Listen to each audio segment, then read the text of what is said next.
Oh, we were just finishing up getting this engine ready to pull on this 76 MGB.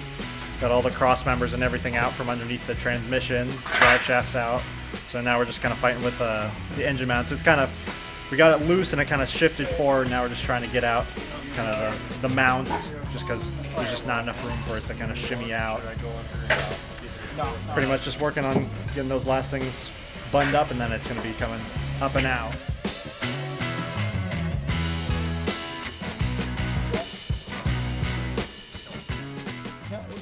Engine's coming out.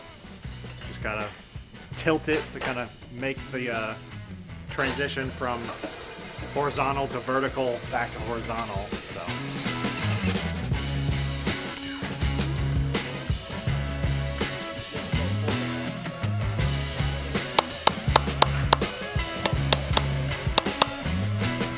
Get a minute after finishing up the engine teardown on MGB. Just kind of taking stock of everything after the project's all done. Got the head and all the, well, we got the block and the head all torn down. Got all disassembled relatively easily. So it's heading off now to get bacon blasted. There's a place we work with that has these big industrial ovens that basically bakes all the crud out of the engines to where it's essentially a bare casting.